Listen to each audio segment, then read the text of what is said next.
welcome to Turn the Page, the official podcast of the Syosset Public Library.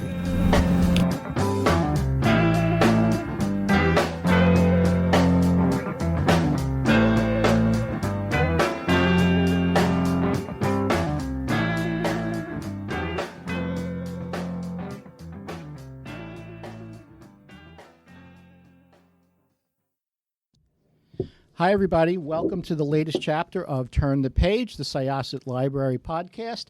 This is Barney Leventino. We have a full house here today. We have Rav Friedel, we have Zach Studenroth, we have Kurt Kahofer, and Joel Snodgrass, who are all involved in the project to restore the Schenck burial ground here in Syosset. And first off, gentlemen, congratulations, you win the prize. This is our largest podcast ever, I believe. Well, and your reward is you get to share microphones with us. So squeeze on in and say hello. We just finished up a program here where the guys presented a summary of what's been going on over at the Schenck burial ground. Just briefly, the project was spearheaded by local Syosset resident Rav Friedel, who was here. And if you've been listening to our podcasts, Rav and I talked briefly not too long ago about the project. Rav, you want to just give us a quick summary of how the project came about and how you got involved? I live in the farmhouse that was built in the 1680s, and looking for a project, I remembered that there was this desecrated cemetery that was on the Catholic Church property that's about 400 yards north of the back of the house, and it's on an incline going uphill, and that was the burying ground of the Schenck family. And given that we've shared the same house, it was intriguing to me to get involved in trying to put together right this wrong, this desecrated cemetery. It shouldn't be like that. So that's how I got involved in it. And a friend of mine, an artist in Sag Harbor, April Gornick, knows Zach and Kurt and turned me on to them. And I convinced them to come here and take a look at it. And they saw this mess, as best I can put it. And they had never seen anything that was quite as bad as this, but they decided to roll up their sleeves and dive in and try to put it back together. So we've been doing that for about a year now. So and at first, when we got there, even though Rav had described somewhat of what the condition was and what the concept was to get this burying ground back on its feet, we still had no idea that when we got there what we would find. We did not walk away. We conferred with Joel. We made a plan with Rav, and we began to realize that it's doable. So slow and steady wins the race with this one. I actually remember back in the spring, I was out with my colleague Jessica, and we were talking briefly at the site on day one. And I have to tell you that the progress from then until now was just absolutely mind-boggling. I can't believe the work you've done. Yeah. How do you approach this kind of a project when you see what Rav described as a mess? And Kurt, you were trying to be polite, but I think you agree. You described it in the program, Zach, as pretty much the worst thing you've ever seen. It definitely was. There wasn't a single stone left. It's like the last man standing kind of thing. There was nothing more than 2 or 3 inches above the ground. In fact, it was even a challenge to try to determine where the rows of stones would have been. And so that was our first task. And then we realized, just like a jigsaw puzzle, that because of the stone's inscriptions, that words matched and irregularly shaped pieces matched. And we just developed a system in which we collected these seemingly matching pieces on wooden pallets, placed strategically where we thought the greatest concentration of them would be. And we just built upon that. And Rav was very active in helping with that. This entailed getting some trees out and digging up some stumps and roots. And so, we took, these are basically techniques, and Joel can talk further about this also. We use techniques that we use in sites which are far less challenging, but the idea that stones can be reattached if the pieces match, and it makes sense. You know, how to reset them, determine whether you have enough of one to reset, and if so, how to do that. So there's some sort of standard accepted practices, how to clean them, et cetera. But this just took every to the extreme that we had seen. So, Well, Joel, meeting you for the first time today, I met Zach and Kurt a while back and actually saw them at work a little bit. What is your part of the project? What are you involved in? What are you responsible for? And what have you done? I guess I'm sort of like an emergency room doctor. There was a lot of triage on this site. So as Zach and Kurt were describing, the thing that made this different than most sites that need repair is that literally everything was broken, everything. So it becomes one of prioritizing where do you start. And the real problem is that getting the pieces back together to see if you can salvage things was a task unto itself. I mean, normally you'll find stones that are broken and the pieces are usually in a general location and you know that you can rely on finding them fairly quickly. These were scattered in all directions, so it became one of picking up a piece and measuring it to something else and see if there was a comparable match. But it really was one of trying to get organized. Just that itself was a huge task. The stones were scattered around. Did it suggest to you that the site had been vandalized in the past? Yes, and mostly because when we see typical breaks, things are pushed in one direction. My feeling, this is just my feeling, is that it had been vandalized more than once because the stones were broken into such small fragments and they were scattered yards away from each other. Someone had a field day there back in the, I think, 70s. Some stories about late 70s or early 80s this happened. And then they all just were lying there since then. right. So it was a major destruction.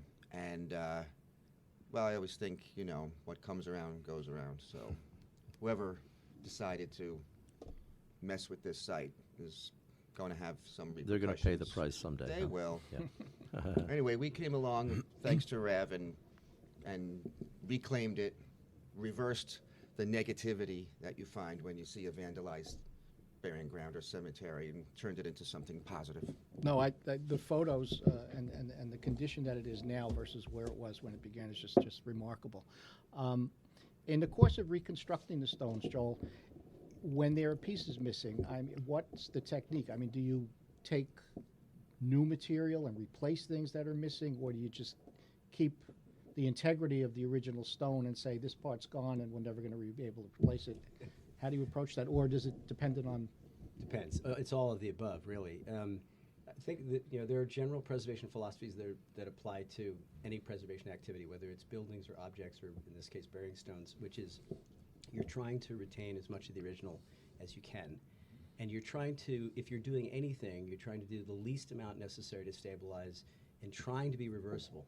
And that's a good thing to emphasize here, because certain repairs have to use materials that, in theory, quote unquote, could be permanent, but everything is reversible with a certain amount of intervention. So we're trying to find ways of stabilizing things, again, doing the least we have to stabilize. But in this case, you have items that have been broken into 8, 10, sometimes 12 pieces.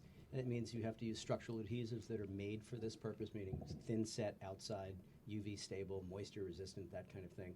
But also, you're trying to find processes that are soft and actually more vulnerable than the material itself, and that's not always so easy. Part of what we showed at the end was stones that were being basically held in peace with channels. So this is sort of really a temporary repair, in a sense. Could be permanent if it needs to be, meaning if we can't find the rest of the stone, it'll serve a purpose to hold these things upright. But they're providing, until such time that Rob finds these things, because he's becoming a super sleuth of digging things up. And that's another thing to emphasize, is a lot of these pieces literally were buried under the ground. So as Kurt noted, what happens at sites like this, sometimes you have things grow feet. People want to take souvenirs, but more times it's kids having fun, having something to drink. They go out, they don't understand at that age the damage that they're doing. They play football with the pieces, that type of thing. And of course, later on, they realize, oh my God, what did I do? But this happens with every generation, Right. unfortunately. Right. Yeah. I have to ask, again, I'm meeting you for the first time, how did you become a cemetery stone restoration guy. Well, in exactly the same way that Kurt, who was actually my classmate at Columbia, and Zach, who came before us, we all went through a preservation program. I actually ended up doing my undergraduate in preservation, but it was really a case of all of my trails led me to the discipline of conservation science as opposed to architecture, as opposed to planning, as opposed to history, and so on. I was more interested in actually the nuts and bolts of putting things together.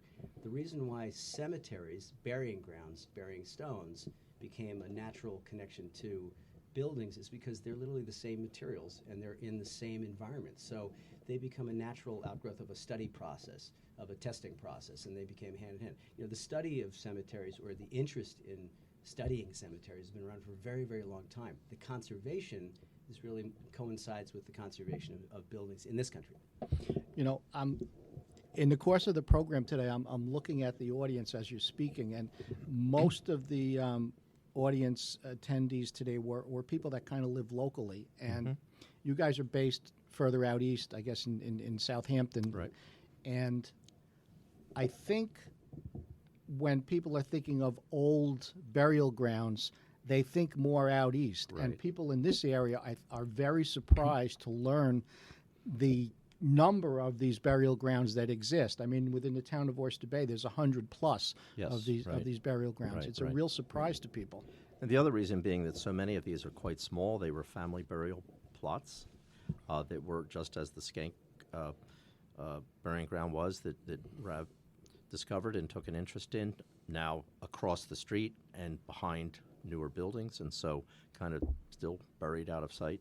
So we have the same problem out east, where these smaller, formerly family plots are not visible from the street. So as you drive around, you just don't know about them. I think the other issue, the sort of the Nassau, more suburban development patterns over the years have caused either these cemeteries to disappear behind shopping centers or to disappear altogether. We haven't had quite the intense development pressures out east.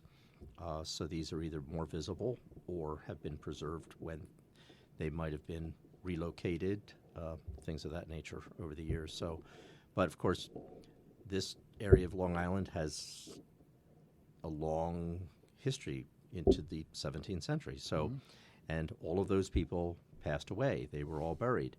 Perhaps not as heavily populated as some of the towns further out, but all these communities have them. We look at these local burying grounds as an unbelievable resource. Every community has one or two. Many of them still do. They just haven't created a plan for how to preserve them or don't have a consistent plan. So that's one of the things we're working on. The project here in the Schenck burial ground has gotten to a particular point. Where do you go from here, and what's the plan for the future? Well, I think we're all heading over there momentarily. Just to take I a know. look. I meant long-term future. Yeah, right. Rav has been very generous sharing his, because I think with some excitement, his discoveries, because he's continued to excavate gently, strategically, respectfully excavate the site, and has made, I think, some rather significant discoveries, which means matching of jigsaw pieces. So we want to take another look. I think there's probably another phase out there to bring some more things together. Yeah, I'd say there's definitely another phase, because where we left it, we stood what we could stand before the weather turned cold, and that what was left on pallets were pieces of the jigsaw puzzle. I mean, days would go by until the light was right, and you could read the writing on some of these stones that you'd realize that's upside down. And you're looking at a date and trying to figure out what's what. So I was able to reconstruct a couple more stones out of what we had, and there was a tree stump that had engulfed the stone. It turns out that it's the bottom of one of the stones that Joel has stood, but with the channels to so it could be repaired. And then I'd noticed that on the pallet there was matching color consistency of that big chunk of stone that I freed from the tree stump, and it turns out it's all part of the same stone. So we have an opportunity now to rebuild one that was considered finished. I'm working on the property this winter while the ground is still soft with a pitchfork, trying to find pieces of stone because we're missing pieces of the jigsaw puzzle. Then our phase 1 was to find the pieces and to clean them, and phase 2 is to reassemble. So phase 3, hopefully in the spring, will be to put together what we've been able to assemble now and clean some of the new things that we found. New footstones have turned up, and pieces of stone that we don't know where they live yet, and you can't read them until they're cleaned. Yeah. If we have any people here in the community who are interested in getting involved and trying to help with a project like this, where would we direct them? Well, we have a website, and it's the website of the Burying Ground Preservation Group Incorporated. It's a nonprofit organization. The website is www.bgpg.org,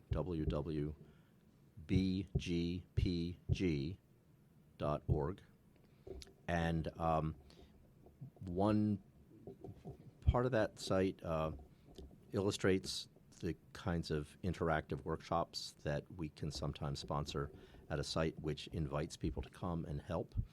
There are lots of things that people who just have an interest can do. They can assist in resetting a stone under proper guidance and instruction.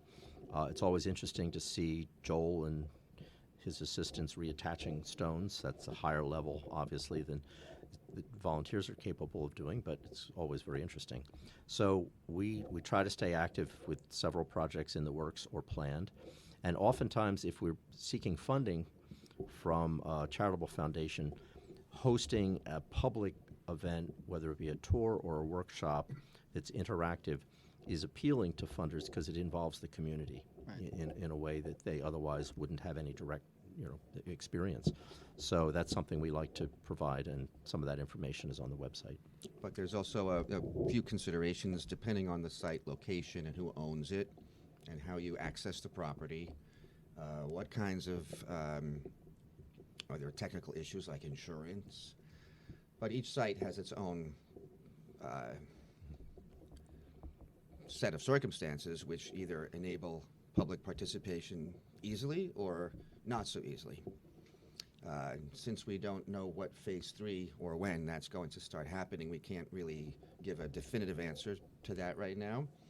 But if you message us on the website as phase 3 comes to life and we see an opportunity to do a demonstration with the proper access allowed, then we will tell anybody who asks about it.